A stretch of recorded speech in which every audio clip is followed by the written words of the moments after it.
Bien, pues buenas noches. Estamos muy contentas de presentarles nuestro tercer video y esta vez nos acompaña la doctora Genevieve Galantamés. Ella fue una de las primeras en participar con nosotras en la página y bueno, fue nuestra profesora de tercer y cuarto semestre. Estamos muy felices de tenerla aquí de nuevo y vamos a dar una pequeña semblanza de ella para poder iniciar con el conversatorio.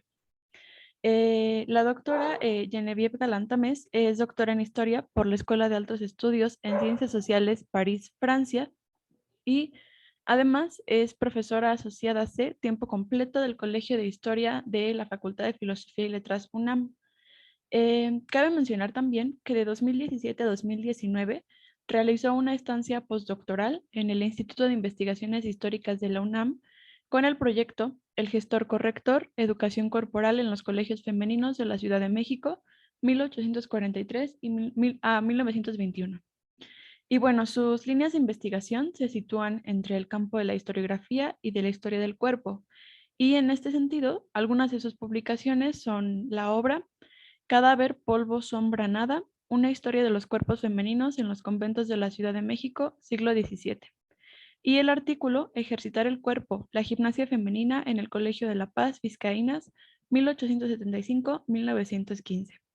De nuevo, estamos muy contentas de tenerla aquí, profesora, y pues bueno, sin nada más que decir, le doy la palabra. Muchas gracias a ustedes, a Rosario y Oriana por invitarme. Estoy muy contenta de estar aquí y además pues las felicito mucho por este proyecto que me parece muy bonito y es como otras maneras pues también de pensar algo que espero que a los que nos estén viendo y nos escuchen también les gusta, que es la historia y pues cómo nos atraviesa de muchas maneras y cómo sigue estando muy presente en nuestra vida. Y en ese sentido, el día de hoy, pues yo les quiero hablar un poco de una investigación que hice hace algunos años, no hace muchos, pero hace algunos años. Es una investigación que me tomó pues bastante tiempo y que en parte pues me interesó precisamente por este tema del cuerpo y eso que comentaba hace unos inicios, ¿no? Sobre cómo a veces nosotros como investigadores pues estamos atravesados por estos temas que nos gustan y por esos temas del pasado, y uno de estos temas que hoy en día también es un tema como muy presente y muy vigente tiene que ver con el cuerpo femenino. Entonces, bueno, es lo que les quiero platicar un poco el día de hoy, es pues este tema del cuerpo, intentando pensarlo en los conventos femeninos de la Ciudad de México. Es una investigación donde yo intenté pensar como una parte teórica, historiográfica que había trabajado como con anterioridad. A mí me interesaba mucho la pregunta sobre cómo es posible historizar al cuerpo en la historia. Yo un poco parto de la premisa, ¿no? De que todos poseemos cuerpo, que bueno, eso es muy obvio y evidente, ¿no? Cuando estamos aquí hablando, ¿no? Pensando, comiendo, tomando agua, pues implica que tenemos un cuerpo a nuestra disposición, pero cuando intentamos como historiadoras pensarlo de una manera histórica, y es cuando vienen en ocasiones los problemas, porque pues si bien el cuerpo está omnipresente, cuando tratamos de acercarnos a de un modo histórico, pues se vuelve evanescente, se vuelve opaco. Aquí estoy parafraseando las palabras de un historiador que me gusta mucho, que es Michel de Certeau, que él me ha inspirado mucho para pensar este tema del cuerpo. Y Michel de Certeau, por ejemplo, dice que pensar el cuerpo, trabajar al cuerpo en el caso de la historia, pues no implica, ¿no? Darle como un apelativo cualquiera, sino que consiste, ¿no? En que nosotros como historiadoras, historiadores, encontremos en la misma información histórica aquello que lo vuelve posible.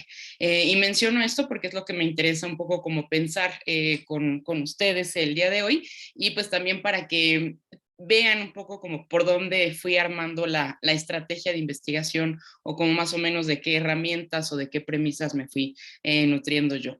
Y bueno, ya ahora sí, encarrilándonos al tema, lo que me interesa un poco en esta como charla es que nos asomemos a este tema pues del cuerpo, más bien de los conventos, desde el simbolismo, vaya la redundancia, del cuerpo y la vivencia de la corporalidad en y desde ciertos espacios al interior de los conventos. En ese sentido, nuestros espacios, así como algunos objetos y bienes materiales, pues nos dan pistas a nosotros historiadores, porque nos permiten ver pues cómo estos encarnan siempre valores, ¿no? E ideas, y permiten al mismo tiempo pues expresar emociones, jerarquías, relaciones y pensamientos. Entonces, para esta gran pregunta, ¿no? Sobre cómo pensar al cuerpo en los conventos, pues yo me valí un poco del análisis de esos espacios, de ciertos objetos, ¿no?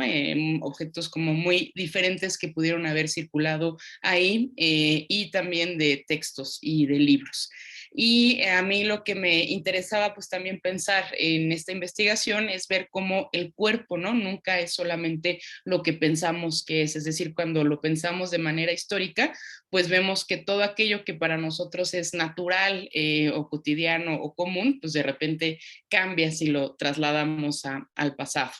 En ese sentido, yo un poco lo que observé fue cómo ingresar al convento por parte pues, de las mujeres, ¿no? De las religiosas que ahí habitaron, implicó hasta cierto punto aprender, ¿no? Unos usos particulares del cuerpo, una gestualidad específica que estaba vinculada a ciertos espacios y a los simbolismos que estos espacios tenían, y al mismo tiempo a los simbolismos y los usos que adquiría el cuerpo en estos espacios. Aquí a mí me sirvió mucho trabajar como con una, pues, de propuesta teórica de un sociólogo que se llama Erving Goffman. Erving Goffman, por ejemplo, nos invita a nosotros a considerar como estos espacios de interacción social de nuestra cotidianidad, como si fueran escenarios, ¿no? De representaciones teatrales, en donde los individuos que interactúan pues siempre son pensados como actores principales de dichos escenarios. Y esto lo menciono porque a mí esto me sirvió un poco al momento de estar trabajando como esos espacios conventuales, intentar pensar, bueno, qué lugar, ¿no? Ocupaba ahí el cuerpo de estas religiosas, qué movimientos se hacían como en estos espacios, cuál era el simbolismo que tenían esos, ¿no? Qué relación un poco había como entre el cuerpo y los espacios, cómo los textos nos podían dar pistas, ¿no? De ese simbolismo, de cómo se estaba representando ese cuerpo por parte de las religiosas, por parte pues de como los habitantes, ¿no? De esa ciudad del siglo XVII. Entonces, un poco es lo que me interesó ver aquí, ¿no? O sea, ver cómo esa espacialidad, ver cómo estos textos con los que trabajé, pues estuvieron vinculados a reforzar ciertas conductas o ciertas ideas relacionadas directa o indirectamente con el cuerpo, y también pensar cómo estos vestigios pues nos pueden ayudar a nosotros como historiadoras, como historiadores, a reconstruir y a pensar esos cuerpos de antaño. Y bueno, la primera imagen que estamos viendo es una imagen como de la ciudad. Un poco vale la pena como detenernos rápidamente, no en esta imagen, pero sí para pensar el caso como de la Ciudad de México del siglo XVII. Y esto es importante para pensar el papel de los conventos en esta ciudad, pues del siglo XVI, del siglo XVII, del siglo XVIII, que es la Nueva España. A mí siempre me gusta imaginarme, por ejemplo, si la ciudad fuera un cuerpo, qué parte del cuerpo serían, por ejemplo, los conventos que estaban aquí. Porque cuando nos asomamos a esa ciudad de finales del siglo XVI, principios del XVII, pues vemos que es una ciudad que está marcada completamente por la fisonomía, ¿no? De los conventos de religiosas y de religiosas. Es decir, es una ciudad que, bueno, si bien pues se construye, ¿no? Alrededor de la Plaza Mayor, y ahí pues, está el cabildo y están los comerciantes, pues prontamente las órdenes religiosas, tanto masculinas como femeninas, van a ocupar un espacio importante dentro de esa ciudad. Y estos conventos de monjas, donde pues van a habitar las religiosas, valga la redundancia, pues van a ser pequeñas ciudades dentro de ciudades. Y ahí es donde me gusta aplicar un poco esta metáfora corporal, porque lo que vemos es que estos conventos pues no tienen un papel ocioso, por decirlo de alguna manera, sino que tienen todo un papel purificador de la ciudad, que eso también vale la pena pues mencionarnos, mencionarlo, hoy en día pues ya nuestras sociedades no son eminentemente religiosas, ¿no? Ya la religión como que pasa pues a un espacio privado, ya no tiene el mismo lugar, entonces a veces cuando volteamos a ver, ¿no? A estos conventos de monjas, pues los vemos como lugares quizá sin importancia, donde las mujeres estaban ahí como recluidas y rezando. Y lo que vemos cuando lo pensamos en el contexto de esta ciudad del siglo XVII, ¿no? 16, 18, que eran instituciones importantísimas que se crean con la intención de resguardar el honor de las mujeres, el honor de las familias y también el honor de la sociedad, ¿no? Porque estos espacios pues van a dar una opción a las mujeres al momento de tomar Estado. Son también instituciones que están educando a estas mujeres, no solo a las monjas de velo negro, que ahorita voy a hablar de ello, sino a pues muchas mujeres, niñas que viven ahí, que se educan ahí y que no forzosamente van a tomar los hábitos religiosos. Y además pues su papel es vital porque fungen como escudos y como garantes de santificación y de pureza de la ciudad. Si quieren avanzamos un poco las diapositivas, por ahí hay algunas imágenes, ¿no? Un poco bueno como para pensar, es la Ciudad de México, un fragmento como de un mapita, si quieren pasamos a la siguiente. Otro, es bueno, de la Alameda, ese es ya más del 18, pasamos, si quieren, a la siguiente, pero bueno, pues son imágenes, ¿no? Que nos hablan un poco de este simbolismo de los conventos, ¿no? Y de la importancia de ser estos como escudos de la pureza de las mujeres. Y bueno, en el caso de la Ciudad de México se van a fundar diferentes tipos de conventos de diferentes órdenes religiosas. Estos conventos se dividían como en dos tipos, están los conventos de calzadas, donde las religiosas cumplían como los 4 votos, pero el voto de pobreza era un poco más laxo, por decirlo de alguna manera, de ahí esta metáfora de que estaban calzadas, y los conventos de descalzas, que son conventos de religiosas donde el voto de pobreza se sigue pues de una manera no más como estrecha o de modo más vigilante, y de ahí también esta metáfora de descalzas. Y bueno, la mayor expansión de los conventos en el caso de la ciudad se da a finales del siglo XVI y durante la primera mitad del siglo XVII, y la mayoría de estos conventos van a ser conventos de monjas concepcionistas, que es una orden que se funda a finales del siglo XV. Hay muchas teorías de por qué esta orden es como la que viene a América, bueno, una de las que viene y de las que más se establecen conventos. Por ejemplo, en el caso de la ciudad, de los 21 conventos que hay, 8 son de monjas concepcionistas. Aquí no voy a entrar a hablarles de esas teorías porque nos vamos como a desviar, pero bueno, nada más como un panorama un poco de por qué eran estos espacios importantes, ¿no? Y en ese sentido, este tema como de la ciudad también me lleva a pensar ya como lo que nos ocupa en esta charla, que es un poco pensar, bueno, cuál era el papel del cuerpo ahí o cómo podríamos pensar el cuerpo en estos espacios. Yo un poco partí como de la premisa de que ingresar al convento y vivir en él significó, ¿no? Hasta cierto punto, aprender un uso particular del cuerpo, es decir, adquirir una manera de conducir el cuerpo propio mediante toda la incorporación de una gestualidad corporal específica. Y esto es importante porque vemos que pues estas mujeres que van a habitar estos conventos van a recibir, por decirlo de alguna manera, esta educación, es decir, la primera educación va a ser para este cuerpo, para su cuerpo en formación. Y esta primera educación como corporal, por decirlo de alguna manera, ellas la recibían a partir de la lectura y la observancia de las reglas y constituciones de cada orden religiosa. En este sentido, estas reglas y estas constituciones pues van a cumplir con varios objetivos. Uno de estos objetivos es parecido, lo podríamos como equiparar a los manuales de civilidad cristiana, es decir, estas reglas y constituciones van a educar al cuerpo y van a codificar todas las posturas corporales ideales al interior del convento. Y es interesante cuando uno lo lee porque no deja como nada o casi nada al azar, ¿no? O sea, todo el tiempo están ahí como vigilando, como educando, ¿no?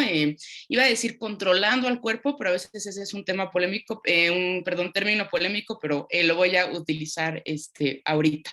y bueno, un poco esta educación que recibían estos cuerpos estaba como orientada, ¿no? A que constantemente pues se mostrara compostura, se mostrara humildad, se mostrara modestia en esa expresividad del cuerpo, es decir, todo lo que implicaba la moderación en las acciones del cuerpo. Si quieren vamos pasando las diapositivas, bueno, hay algunas imágenes como de religiosas, un poco pensando como en estas posturas, ¿no?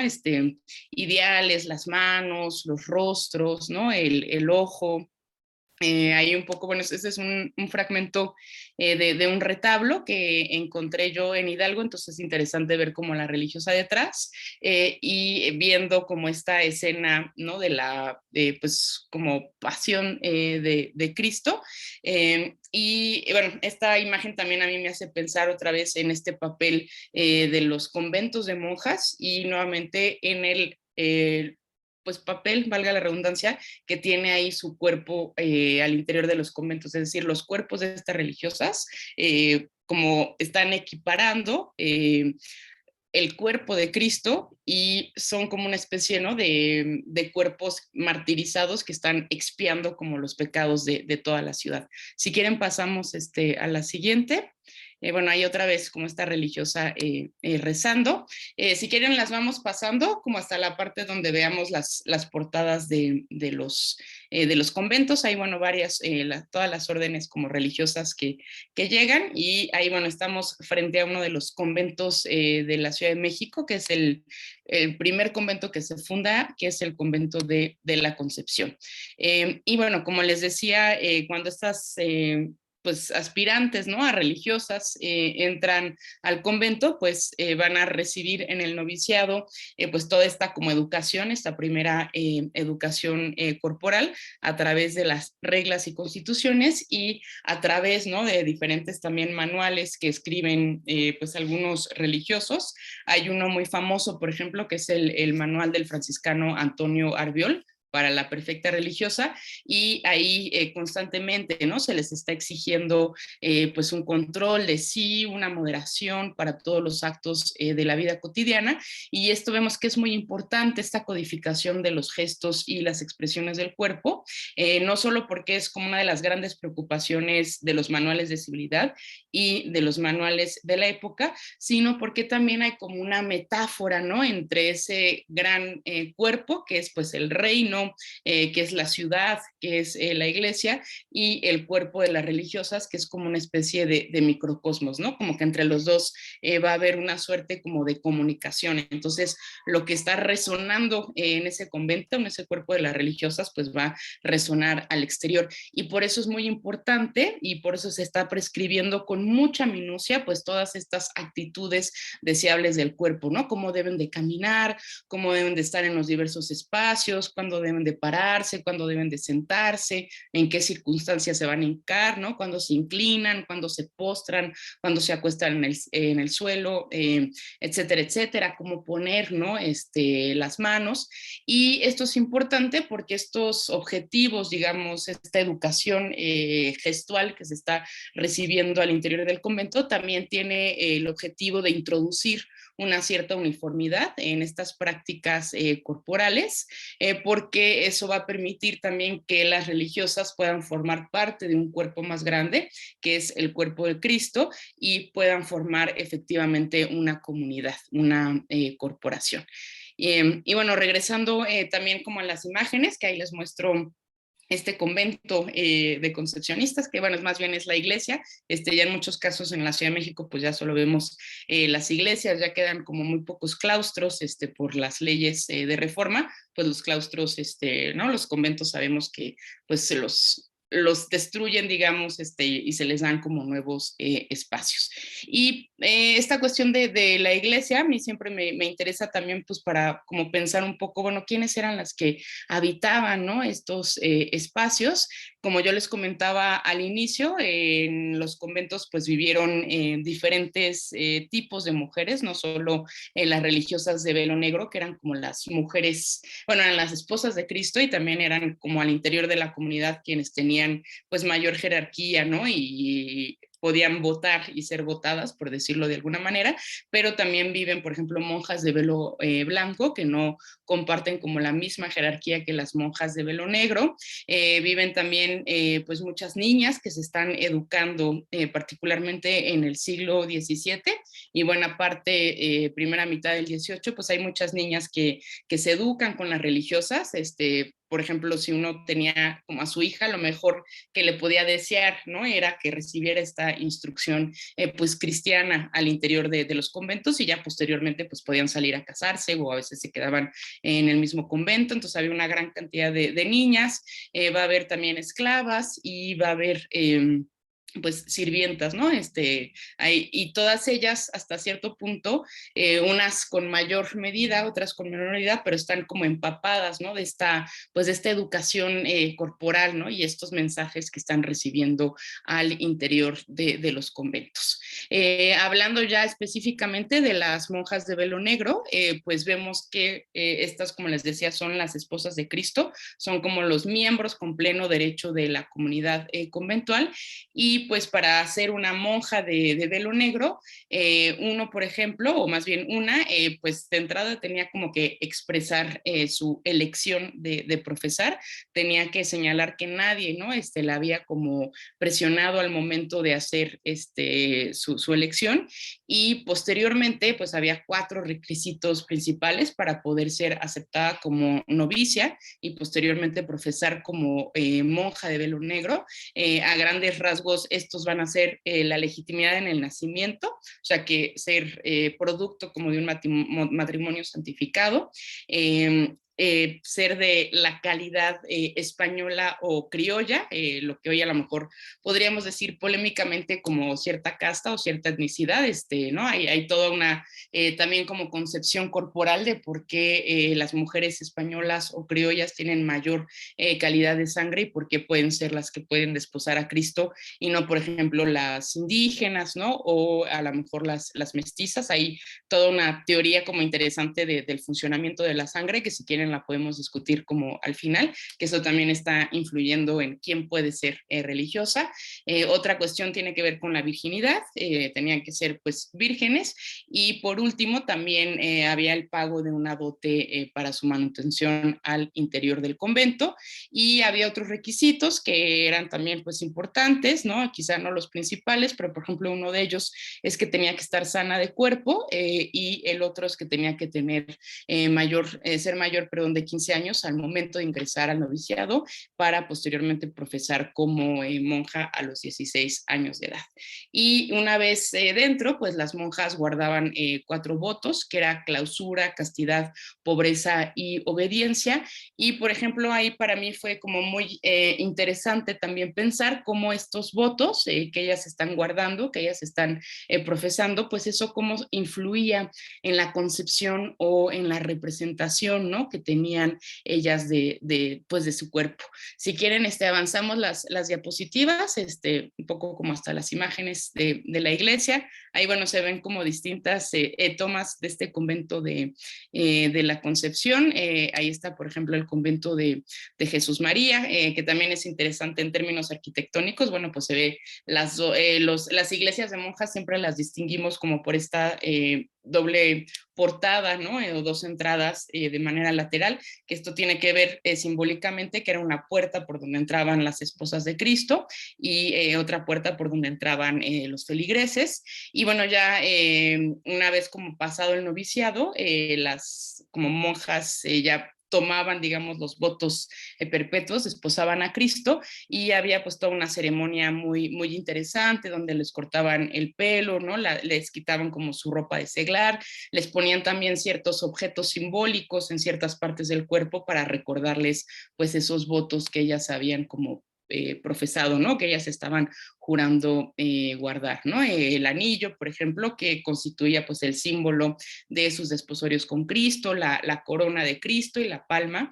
que también la utilizaban el día de su profesión, que simbolizaba, por ejemplo, que su esposo, Cristo, era quien las iba a gobernar.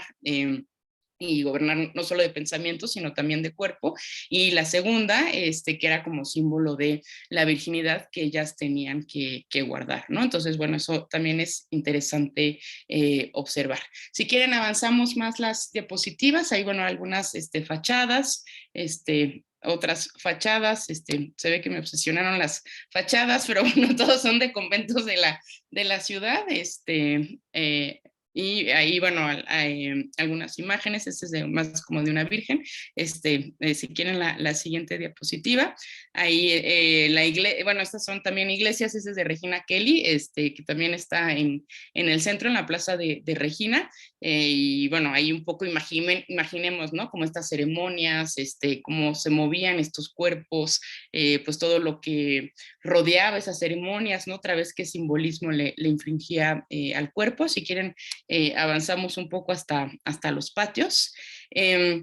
Por ejemplo, a mí en los patios también me gusta pensar toda esta cuestión como del voto de clausura que guardaban las religiosas. En ese sentido, vemos que a partir de Trento, a las mujeres, a diferencia de las órdenes religiosas masculinas, se les va a agregar un cuarto voto. Es un voto que los historiadores llaman como de género específico, es decir, que no cumplen los hombres, que es el voto de clausura. Yo siempre pienso, ¿no? Como el voto de clausura en función, por ejemplo, de todos esos patios de los que debió estar como conformado los conventos, que además es pues, uno de los espacios que ya nosotros no vemos hoy en día, ¿no? Quedan pues pocos patios de conventos, a veces ya no sabemos qué son esos patios, y en ese sentido, pues la función, por ejemplo, de los patios, pues se remonta a toda una tradición de arquitectura histórica muy importante. Aquí no voy a entrar a ahondar en eso, pero pues me interesa como destacar dos cosas, ¿no? Por un lado, hay un espacio funcional del patio y un aspecto simbólico de ese espacio, perdón.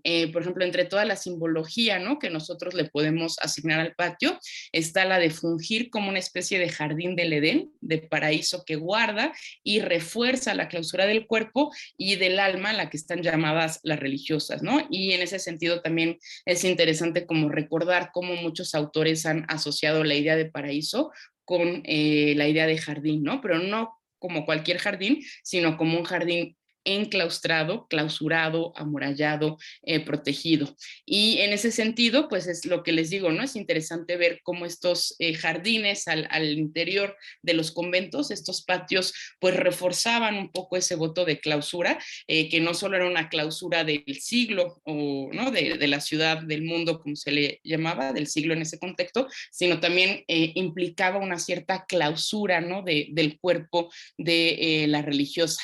Y, por ejemplo, ¿no? Esta clausura como física del cuerpo de la religiosa, pues quedaba también como ejemplificada en el hábito que ellas portaban, que ellas vestían, que además era un hábito pues grande, ¿no? Que imponía como cierta lógica y cierta dinamismo como corporal. Era un hábito también que era de ciertos colores como simbólicos. En el caso de las concepcionistas era como de un azul cielo que recordaba a María.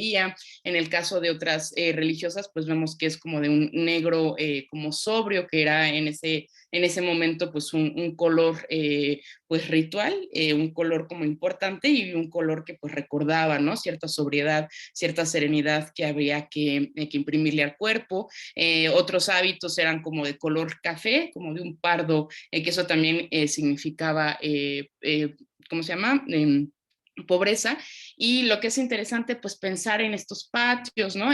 Con estos hábitos, otra vez imaginándonos el cuerpo, es pues cómo la vida en el convento también supone constantes desplazamientos, ¿no? Y estos desplazamientos pues son muchas de las veces necesarios, o sea, las religiosas van de un lugar a otro en el convento, pero también son desplazamientos rituales. Y eso otra vez lo podemos ver en los textos que nos hablan de la vida en el convento o en estos textos de las reglas, ¿no? Y constituciones, cómo pues el cuerpo de la religiosa está constantemente llamado a desplazarse con mesura, con compostura, sin aceleración, ¿no? Con cierta calma, porque ellas tienen que demostrar ese estado máximo que han profesado. Y aquí vemos como constantemente, ¿no? Se les está repitiendo este ideal de mesura, y a mí me gusta aquí pensar cómo pues este cuerpo de las religiosas, ¿no? Que va como con este movimiento armónico, es hasta cierto punto un cuerpo que podemos otra vez pensar como un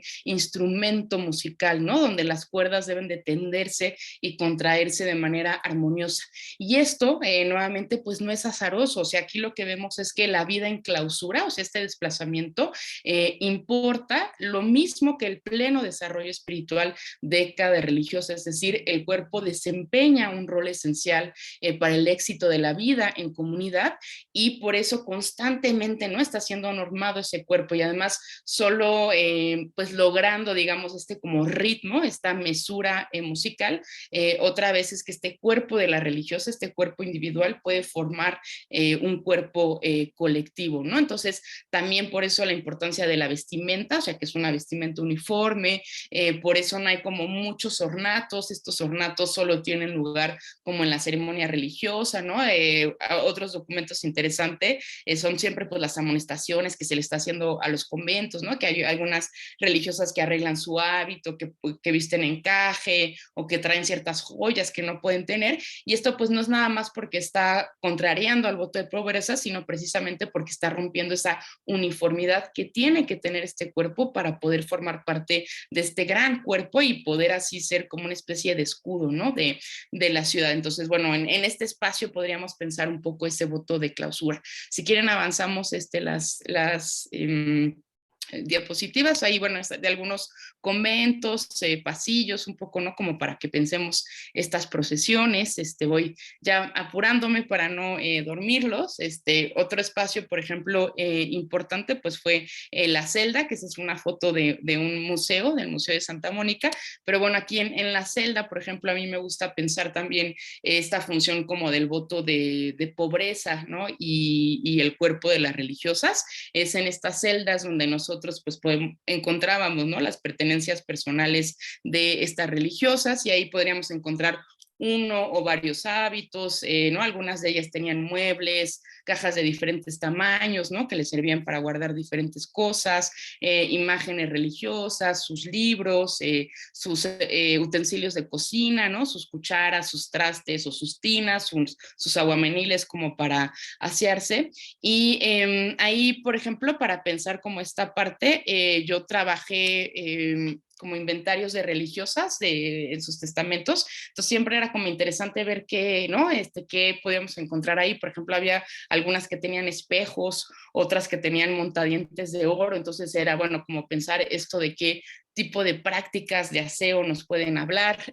Como yo les decía, en el espacio de la celda se ve como de manera muy importante esta cuestión del voto de pobreza, porque hay toda una serie pues, de normas que están operando allá adentro sobre cómo debe dormir la religiosa, ¿no? Aunque nadie le esté viendo, o a lo mejor pues está con sus sirvientas, o está la esclava, o a lo mejor las niñas que se educan con ella, ella misma tiene que ser como una autoobservadora, como de su postura corporal, ¿no? Entonces hay toda una normatividad de cómo debe de dormir, también de qué tipo de telas, ¿no? Pueden tocar su cuerpo. Siempre como que pensamos este voto de pobreza en función de tener pues pocas cosas o de no tener mucho dinero, y si lo pensamos en función del cuerpo y con lo que nos dicen los documentos, pues también vemos que el voto de pobreza se va a aplicar precisamente a lo que el cuerpo está tocando, ¿no? Entonces tienen que tener pues sayas, ¿no? Como ropa interior áspera, no pueden tener telas de seda porque eso va a despertar la lujuria. Entonces, bueno, eso es interesante de ver. Si quieren pasamos a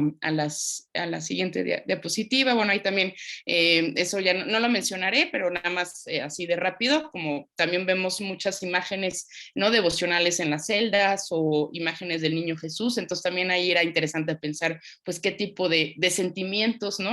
Podía como a lo mejor levantar esas imágenes, porque ellas, bueno, son esposas de Cristo, pero también en ocasiones adoptan como gestos maternales con el niño Dios, ¿no? Con Cristo. En la siguiente, bueno, hay esas imágenes, la siguiente, si quieren, vamos hasta donde dice el refectorio. El refectorio fue como otro espacio importante al interior de los conventos, era como el comedor comunitario, y ahí también se llevaban a cabo pues las ceremonias para elegir a la mejor abadesa, donde se discutían pues capítulos importantes y donde tenían lugar, como les decía, las comidas en el caso de las celebraciones o todo el calendario litúrgico. Y ahí nuevamente en el caso del refectorio, pues para mí fue importante, ¿no? Pues pensar el papel del cuerpo ahí. Y como les decía, los gestos y las conductas al interior del convento se encontraron como altamente pues vigiladas o altamente normadas, y en el caso del refectorio y el coro, pues vemos que este era uno de los escenarios propicios para toda esa escenificación y todo ese despliegue de esa gestualidad pues monacal específica al interior del convento. En el caso del refectorio, ahí también se realizaban los actos de confesión en voz alta, ¿no? Las culpas individuales a la comunidad, y también era ahí, curiosamente, donde se realizaban la gran mayoría de las penitencias públicas. Entonces, en este lugar, ¿no? Encontramos pues cómo las religiosas aquí eran como llamadas, ¿no? A hincarse de rodillas, eran llamadas otra vez a expresar, ¿no? Ciertos gestos que dieran cuenta de esa penitencia de su alma o de ese arrepentimiento. Es decir, en este espacio vemos que ese cuerpo religioso está escenificando constantemente estos gestos de solemnidad, de respeto y penitencia. Y también si esos gestos se hacían en ese espacio, adquirían un significado particular. Y aquí es importante, ¿no? Recalcar cómo un gesto no es un movimiento corporal insignificante o carente de importancia, es decir, un gesto en este contexto es la expresión física y exterior del alma. Y esta parte a mí me pareció también como muy interesante de ir como descubriendo, porque aquí vemos otra vez como el cuerpo, en el caso del cristianismo, pues siempre lo pensamos como algo que se está condenando, ¿no? Como que algo que se está suprimiendo, algo que se olvida, pero al leer como muchos libros pues de teología, muchos manuales, vemos que el cuerpo también, con una gestualidad adecuada o propicia, pues era un elemento que podía ayudar al alma a elevarse a Dios. Y por eso otra vez cobra sentido, ¿no? O a nosotros como que nos cae el 20 de claro, pues por eso constantemente están normando, están diciendo el tipo de gestos que tienen que tener esos cuerpos religiosos, ¿no? Porque otra vez si pensamos en esta metáfora del cuerpo campana, pues esos gestos al exterior son susceptibles de reformar ese interior. Entonces, esto no es como algo azaroso, ¿no? Uno podría pensar, bueno, es un performance carente de importancia, pero vemos que hay una comunicación estrecha entre el cuerpo y el alma a través de esos gestos, ¿no? Y particularmente de esos gestos pues de penitencia. Y aquí también es importante notar, pues, cómo muchos gestos pueden compartir la misma posición corporal o la misma acción, ¿no? A lo mejor estar hincadas o ver hacia arriba o ver hacia abajo. Sin embargo, su significado corporal, pues siempre va a depender del contexto, de la situación y del lugar en el que se ejecute. Entonces, otra vez, pensar los espacios en función del cuerpo, pues va a ser muy, muy importante. Si quieren, avanzamos a la enfermería, por ahí debe de estar la enfermería, ya para ir cerrando, que la enfermería, bueno, fue otro espacio también importante al interior de los conventos. Este espacio pues nos habla de cómo asumir la conciencia del cuerpo en el espacio conventual, pues se inició también a través de la conciencia de sus constantes enfermedades.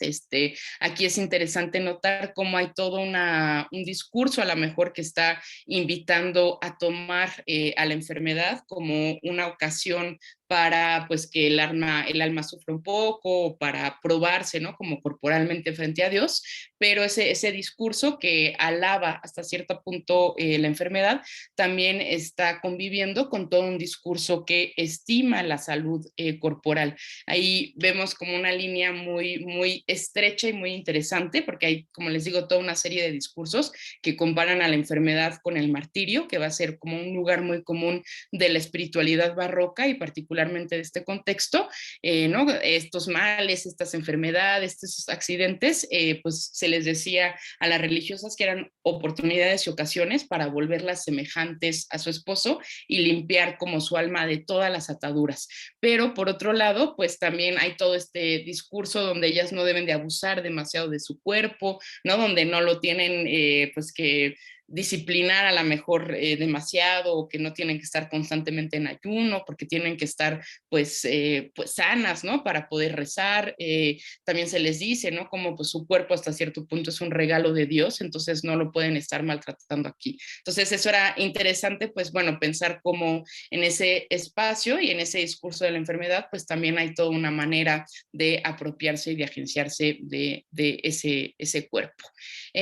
Si quieren avanzamos ya al coro para ir cerrando, porque creo que ya me extendí demasiado. Y bueno, como les decía, así en el caso del refectorio, pues vemos que el coro también va a ser un lugar muy importante en la vida como monacal. Es ahí donde pues se lleva a cabo como uno de los corazones o de las funciones importantes del convento, pues que es rezar para la ciudad, rezar como para las almas. Y además en el coro, o el coro más bien va a ser todo un espacio propicio para desplegar todos estos gestos de piedad y de oración, y es donde estos gestos pues se van a magnificar y van a adquirir una importancia fundamental. Aquí vemos que estos gestos de oración y piedad pues van a buscar transmitir principalmente devoción, sumisión, respeto, contemplación y veneración. Y aquí para algunos, y particularmente en este periodo barroco, en este siglo XVII, la oración pues se va a transformar, eso dicen algunos autores, como en un performance muy ritualizado, en el que todas las posturas corporales adoptadas en este espacio, según fuera el caso, pues van a representar diferentes virtudes y diferentes significados, ¿no? Entonces aquí, bueno, el cuerpo es cuando tiene que estar como en sintonía con esos otros cuerpos de las religiosas para que el rezo, ¿no? Tenga como un papel efectivo. Y aquí vemos, bueno, también cómo el canto cumple con otro papel importante en esta educación corporal, que eso también es un tema como bien interesante, toda esta parte sonora para pensar el cuerpo.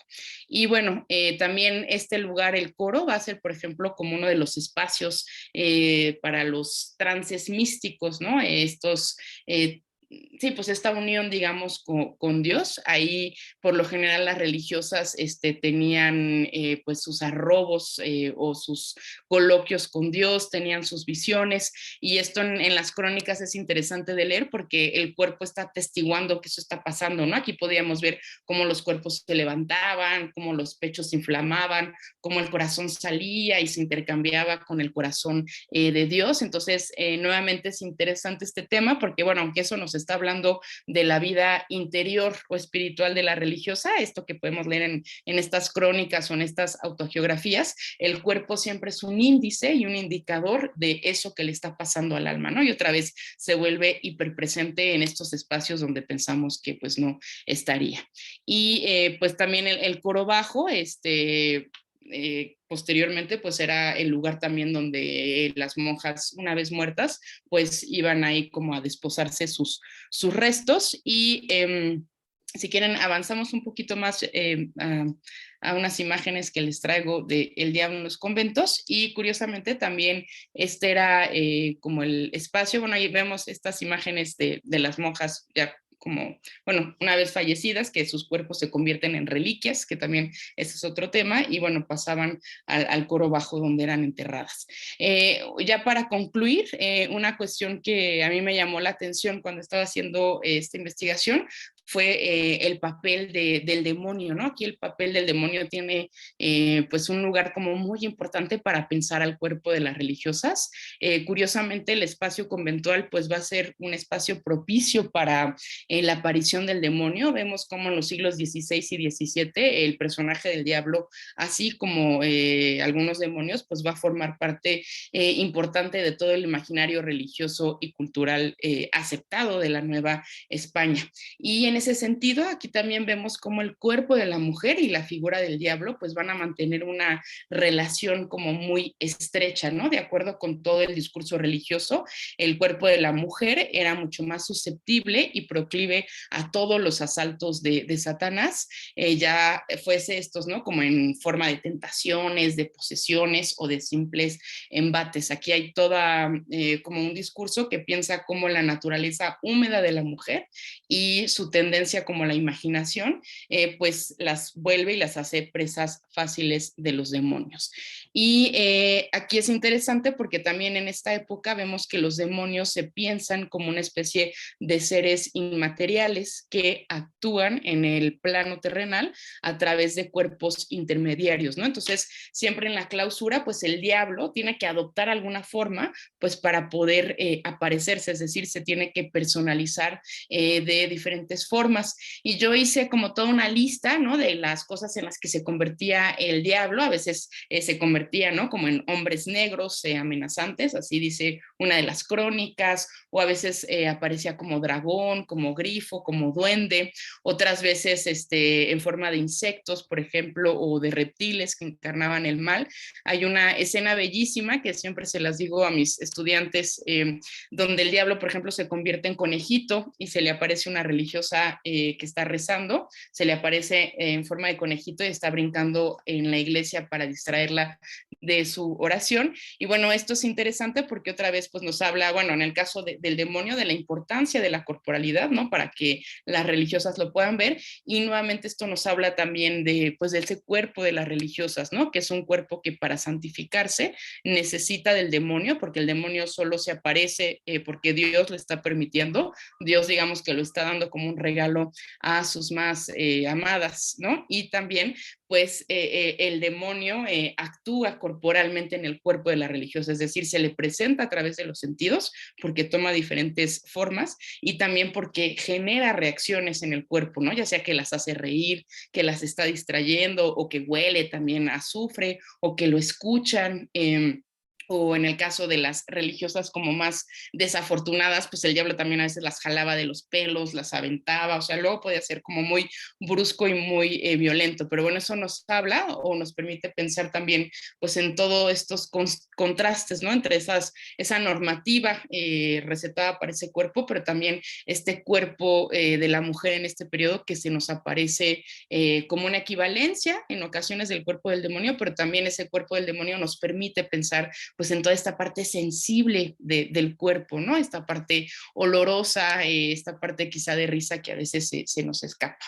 Y bueno, no, espero no haber sido como muy dispersa, hay mucho que me gustaría como contar y platicar, pero bueno, eso es un poco como para compartirles alguna parte de esta investigación, que como les decía, pues la finalidad fue intentar pensar este tema del cuerpo, que pues se puede pensar de muchas maneras. Yo un poco lo que intenté hacer en esa investigación fue como una especie de investigación caleidoscopio, es decir, de como recopilar o pensar diferentes discursos que dieron forma a ciertos discursos o ciertas prácticas o ciertas representaciones sobre el cuerpo que incidieron de una u otra manera a que estas pues mujeres, ¿no? Estas religiosas principalmente, aunque mujeres en general que habitaron estos conventos, me ayudaron como a pensar pues ellas qué relación con su cuerpo, ¿no?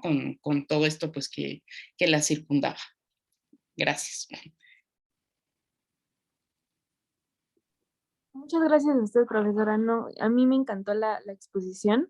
Realmente fue muy clara y aprendí yo muchísimo de lo que usted mencionó. Y bueno, no sé, podemos ahorita hacer a lo mejor un pequeño espacio donde pues le podemos preguntar algo. No sé si Ori quieres preguntar algo o planteo dudas, como tú me digas. Si quieres, pregunta tú, en lo que formulo bien mis preguntas. Ok. Bueno, a mí me llamó la atención varios aspectos, de hecho los fui anotando. Y bueno, una de ellas es en donde mencionó que los conventos eran espacios en donde las mujeres iban instruyendo su cuerpo a través de manuales y cómo debían de caminar, de sentarse, de acostarse. Y bueno, en otro texto que leí para este semestre me llamó la atención que también Me parece que la autora era María Milagros Rivera Garretas, menciona que también los conventos eran un espacio propicio para que también las mujeres encontraran como un lugar en donde podían también sentirse seguras, ¿no?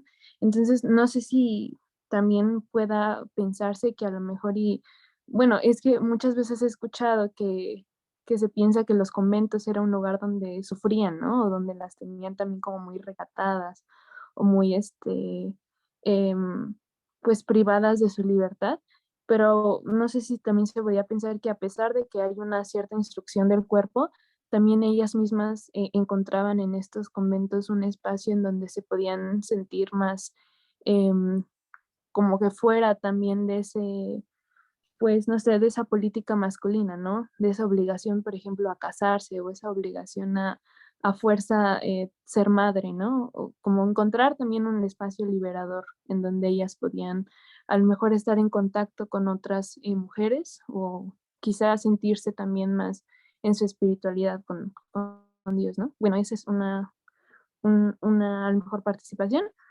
Y otro aspecto que me llamó mucho la atención fue la parte de la flagelación, porque igual yo había leído bueno, mi autora favorita que es Concepción Lombardo, que habla también de cuando ella entra a ese convento, que igual se siente segura, y también por eso mencioné lo de ese espacio como donde se sienten seguras, porque ella sí menciona que se siente muy bien junto con las monjas, ¿no? Se siente muy en familia y hay un ambiente muy amoroso también ahí.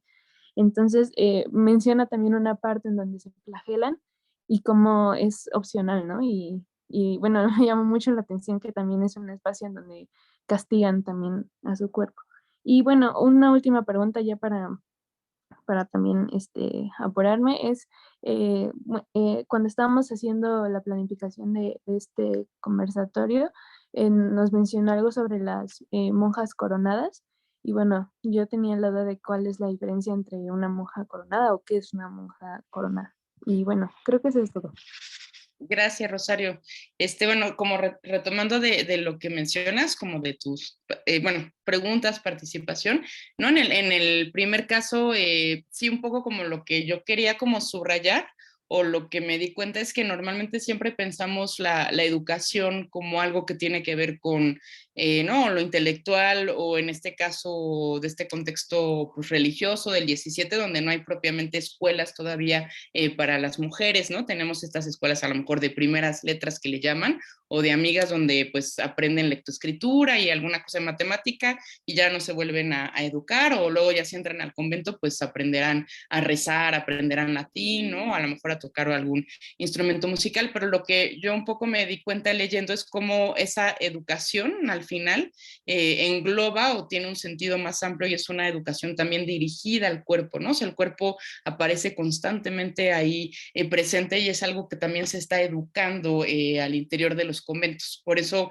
como que señalaba un poco cómo ingresar al convento, o sea, implicó aprender una manera particular de relacionarse con el cuerpo, implicó también un cierto uso de ese cuerpo, ¿no? Desde modos de andar, de sentarse, ¿no? De hincarse, de pensar a lo mejor la relación alma-cuerpo, de curarse, de flagelarse, etcétera, etcétera. Entonces eso es como interesante verlo.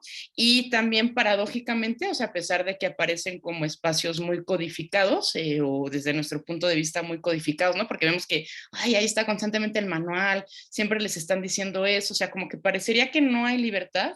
Y también lo que observamos es que son espacios donde para los estándares de la época, la mujer podía realizarse de alguna manera. ¿En qué sentido lo estoy diciendo? Es decir, para esta época, la monja de velo negro, o sea, era si pensamos a la sociedad como una jerarquía y las mujeres también, o sea, estas monjas estaban en la punta más alta de la jerarquía, o sea, era como el estado más alto al que una mujer podía aspirar, que era desposar desposarse con Cristo. Entonces, a veces esto parece, pues, ¿no? Como extraño para nosotros que ya, pues, no somos sociedades que compartimos eso, sociedades que nos movemos por otros valores.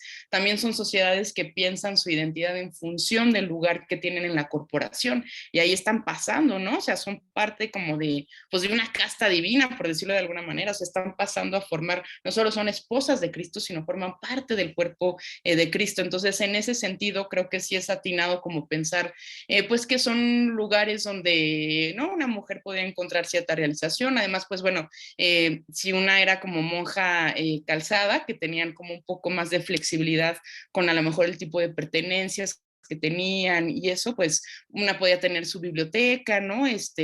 Pensamos en la misma Sor Juana, que a lo mejor está en la corte y luego se va a los conventos, bueno, al convento primero de Carmelitas Descalzas, después se sale porque es como muy estricto, o sea, ella puede desarrollar hasta cierto punto su carrera porque no tiene como las obligaciones que a lo mejor alguien que se hubiera casado con un hombre de carne y hueso y no con Cristo tiene, ¿no? O sea, no es que tengan la libertad absoluta, o sea, tienen que estar rezando, asistiendo, hay toda una vida en el convento, pero hay cierta pues flexibilidad a lo mejor para desarrollar otro tipo de inquietudes. Entonces creo que eso es interesante pensarlo, no como estos lugares que están aplastando, ¿no? A las mujeres, sino que, bueno, pues que hay cierta opción, ¿no? También, bueno, dentro de las opciones que puede haber. Claro que hubo a lo mejor religiosas que pues no querían ser religiosas, ¿no? Ahí se puede dar estos casos. Siempre este tema de la vocación pues es muy difícil de pensarlo, pero bueno, son espacios donde esta clausura para las mujeres de esa época tampoco se veía como como algo, ¿no? Que las condenaba completamente. Entonces, bueno, eso con respecto un poco como a tu primera observación, bueno, tus primeras observaciones y lo que mencionabas de las monjas coronadas y estos retratos que tenemos, ¿no? De estas monjas que aparecen como con sus coronas de flores, que por eso se les llama monjas coronadas, son retratos de su profesión o más bien de sus desposorios con Cristo. Es decir, después del noviciado, que ellas se familiarizaban, ¿no? Con como las reglas y costumbres de la orden, ellas ahí todavía podían decir, no, ¿saben qué? Como que quizá esto no es lo mío o no, se me hizo muy duro, o pasado el noviciado, como aprobado esas pruebas, pues ellas decían, sí, voy a casarme como con Cristo. Entonces hay toda esta ceremonia, que es una ceremonia muy ritualizada, con cantos, con inciensos, con olores, donde ellas pues se les desviste, digamos, como de su traje de seglar, aunque bueno, en el noviciado ya tienen como una especie de hábito, pero bueno, se les desviste de su traje de seglar, se les corta el pelo en el coro bajo, y ahí se les viste con su nuevo hábito, que además se piensa como un nuevo cuerpo, como una nueva piel, y se le pone el anillo, se les da como la palma y se les ponen estas coronas de flores, pues no, como de novias, porque se van a casar con Cristo. Entonces estas monjas coronadas que vemos son retratos de estas mujeres que hicieron esa profesión, digamos, que se casaron como con Cristo, ¿no? Están como celebrando, porque para ellas era como un momento muy especial, entonces se las presenta así como pues estas vírgenes que se casan con Cristo, y en ocasiones en estos retratos mortuorios también a veces las vemos pues con sus coronas, ¿no? O sea, como simbolizando ese que hicieron. Entonces esa sería como un poco la diferencia, ¿no? O sea, más bien estos retratos que vemos es como una representación de ese momento en el que ellas se desposan a Cristo. Y muchas gracias, profesora, por la ayuda. Yo tengo otras dos preguntas, profesora. En lo que pude revisar de su libro que nos mandó, de Cadáver, Polvo, Sombra, Nada, algo que me interesó mucho y que justamente creo que complementó mucho ahorita su exposición fue lo que menciona como que se puede pensar al cuerpo de las monjas como pues un ejemplo, ¿no? Para las demás mujeres y algo que pues, o sea, la pregunta es si llegaba a más mujeres aparte de como de las monjas o si se conocía como en la sociedad este contraste del que nos habló de la participación del diablo en el pensamiento como del cuerpo y aparte también como del ejemplo que ellas pues eran, ¿no? Y la segunda es algo que me llamó también como mucho la atención de un autor que menciona en la introducción, Rafael Mandresi, me parece, que es entender al cuerpo como un objeto artificial y no como uno natural. Quería ver si podía explicarnos un poquito más eso, o sea, como un objeto artificial por la forma en la que se pensaba o cómo. Voy, si quieres, primero con la primera pregunta, la que me haces sobre, bueno, qué tanto estos modelos, estas representaciones del cuerpo que circularon en los conventos, qué tanto impacto tuvo como en el resto de la sociedad, en el resto de las mujeres. Esa es una pregunta muy interesante y en ocasiones muy difícil de contestar, ¿no? Porque ahí pues tiene que ver con cómo reconstruimos a lo mejor prácticas de lectura, ¿no? Cómo nosotros como historiadores pues podríamos tener acceso, ¿no? A lo mejor lo que otros pensaban. En el caso de las religiosas, hay como varios estudios que han señalado que a pesar de que los conventos, ¿no? Pues son como pequeñas ciudades dentro de la ciudad y hay pues toda, ¿no? Bueno, no son murallas, pero los muros y pues las religiosas ya no salen, nadie puede entrar al convento salvo que sea a lo mejor el médico acompañado o el prelado o el confesor, o sea, hay varios estudios que han mostrado cómo a pesar de eso, los conventos, sobre todo los femeninos, fueron instituciones urbanas muy importantes, no solo por el papel simbólico que tienen, sino también hay todo un papel económico, por ejemplo, muy importante de las religiosas, o sea, tienen propiedades, ¿no? Están prestando como dinero, o sea, hay comunicación, a pesar de que se pensaba y se quería que no, hay como mucha comunicación entre el siglo y lo que está pasando al interior de los conventos. Entonces, bueno, por ahí podríamos tener como una posible pista.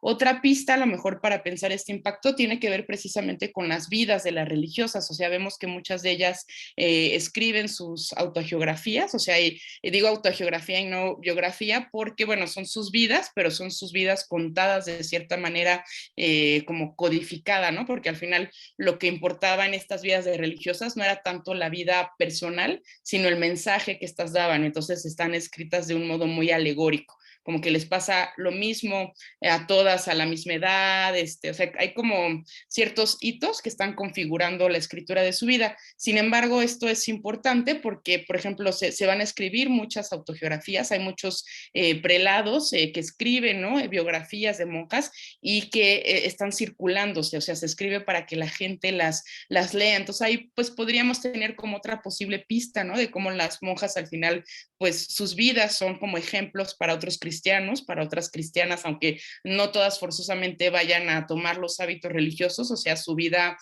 pues tiene esta función de difundirse para que otras le estén emulando. Y nuevamente hay como estudios que han hecho también en términos demográficos de cuál era a lo mejor el porcentaje de mujeres que habitaban en los conventos y ahí es interesante ver, voy a dar como un número nada más arbitrario, pero como para ver las proporciones. Por ejemplo, en un convento, no sé, la Concepción, el 25% de las mujeres que habitaban el convento eran monjas de velo negro y el resto de la población que habitaban esos conventos eran otro tipo de mujeres, ¿no? Podían ser monjas de velo blanco, sirvientas otra vez, esclavas, las monjas tenían esclavas o niñas que se educaban. En ocasiones las niñas que se educaban ahí eran como el grueso de la población. Entonces, si bien no las están educando para ser religiosas, pues sí son susceptibles, o sea, la educación que están recibiendo ahí es religiosa en el sentido, no, bueno, de lectoescritura, están leyendo ciertas vidas, o sea, hay un impacto también ahí de la educación corporal que están recibiendo las religiosas y que se está como difuminando al resto de las mujeres. Entonces, creo que, bueno, por ahí hay alguna pista, pero esa es como siempre una pregunta bien interesante y bien difícil, ¿no? O sea, ¿qué tanto estas mujeres realmente son representativas de toda una sociedad? Pero bueno, pues ahí queda la pregunta como abierta, pero creo que puede haber algunas pistas ahí para pensar particularmente esta cuestión del cuerpo. Y con respecto a tu segunda pregunta, lo que menciono yo ahí de un poco de Rafael Mandresi, yo una parte como muy importante de la investigación que no siempre se ve, tiene que ver como con pues, metodológica, ¿no? De que uno como historiadora implemente, es decir, bueno, tengo este tema, tengo estas fuentes, pero ¿cómo las voy a leer? cómo le saco esa información, ¿no? O sea, cómo construyo toda mi caja de herramientas para aproximarme a ese tema. Y en este caso, pues yo tenía como ese problema con el cuerpo, pero bueno, como pasa con muchos objetos, en este caso lo voy a poner para el cuerpo, como les decía, ¿no? O sea, puede ser todo el cuerpo, pero pues de repente, ¿dónde lo encuentro, no? Porque, bueno, sí están los manuales médicos, documentos a lo mejor donde yo pensé que lo iba a encontrar, pero resulta que ahí no está. Entonces a mí me sirvió mucho pensar dos o tres cosas que están diciendo algunos historiadores que hacen esta historia del cuerpo. Uno de ellos es Michel de Certeau, como les decía, que tiene como esta pregunta que él se le está haciendo en general para la historia, sobre cómo a veces la pregunta tiene que ir en función de ese contexto, es decir, pensar históricamente implica pensar en esas condiciones de posibilidad. Eso por un lado. Hay otro historiador aquí que me sirvió mucho también, que se llama George Figarello, que él dice cómo en el caso del cuerpo uno tiene que crearse, o sea, uno tiene que ver al cuerpo a partir de ciertos gestos o ciertos temas, ¿no? Porque el cuerpo no aparece tal cual, sino habría que pensar, por ejemplo, el gesto de aseo o el gesto de belleza, y eso ahí como puedo crear cierta cuadratura como para apreciar al cuerpo. Y en el caso de Rafael Mandresi, eso tiene que ver con la pregunta que tú me hacías, él dice, ¿no? Un poco como todo objeto de conocimiento es un objeto artificial, no en el sentido en que no exista, sino en que nosotros como historiadores, como que estamos eligiendo ver una cosa de cierta sociedad, cierto acontecimiento o cierto fenómeno que nos interesa, ¿no? Y al ver esa cosa, estamos poniendo sobre la mesa pues ciertas herramientas que nos están ayudando a observarlo, pero también estamos resaltando ciertos aspectos y otros no. Eso quiere decir que va a haber cosas que veamos y cosas que no veamos. Entonces, a eso él se refiere cuando dice que todo objeto de conocimiento es un objeto artificial, y él lo está pensando particularmente para el cuerpo, ¿no? O sea, no es que no sea un cuerpo cyborg o un cuerpo que no exista, sino bueno, yo estoy, de toda esa información que analicé y los documentos, a mí me interesa particularmente pensar el cuerpo y sus condiciones de posibilidad. A lo mejor habrá otros que elijan leer esos documentos de otra manera, pero eso él se refiere con que es un objeto artificial, es decir, yo como historiador estoy eligiendo resaltar ciertos aspectos de esa sociedad, y también al volver al cuerpo un objeto artificial, estoy viendo ciertos puntos ciegos que esa sociedad no es capaz de observar, que es un poco, bueno, aquí quizá me salgo del tema, creo yo también como que es un poco lo que hacemos como historiadores, ¿no? O sea, pensar en esos puntos ciegos de estas sociedades que historiamos y que curiosamente se nos refleja, porque también es al final nuestro punto ciego, algo que yo les decía al inicio. A mí un amigo me dijo, bueno, es que tú estudias el cuerpo, no porque sea un tema interesante, es que porque tú estás atravesada por tu cuerpo, ¿no? Y de repente dije, eso nunca lo había pensado. Entonces, a veces es bonito como ir a esos objetos y como esos objetos como una caja de resonancia resuenan en nosotros. No sé si contesté a sus preguntas. Sí, muchas gracias. Sí, justo porque pensaba como esto que menciona de que debe considerarse o pensarse a la religiosa como uno de los actores sociales más importantes, ¿no? Y de lo segundo, me recordó también mucho cuando hablábamos en las clases de Alfonso Mendiola, y creo que sirve mucho para poder explicarlo, ¿no? De la distinción que marcamos como historiadores en un tema en particular y desde qué punto lo observamos, pero también considerar qué es lo que no podemos observar precisamente por esa distinción que hacemos, ¿no? Por esa elección que hacemos del tema, del lugar, de la época y todo esto, ¿no? Muchas gracias. Y bueno, no sé si Rosy tenga otra pregunta o un comentario. No, creo que por el momento ya, bueno, planteé las preguntas que hice en su momento, y igual muy interesantes las que hizo Ori. Y pues bueno, creo que eso es todo. Le agradecemos muchísimo, profesora, el tiempo. Estuvo muy interesante su exposición. Y bueno, Ori es la que va a cerrar el programa. Muchísimas gracias de Muchas gracias a ustedes por la invitación y mucha suerte en este proyecto, y pues es un proyecto que me parece muy, muy interesante, y las felicito nuevamente por esta iniciativa. Pues muchas gracias de nuevo y entonces esperamos poder tenerla de nuevo aquí en el canal, en Instagram, en Facebook. Y bueno, vamos a seguir subiendo videos, les vamos a dejar también el link, la bibliografía que nos dio la profesora y pues esperamos que lo hayan disfrutado tanto como nosotras. Muchas gracias.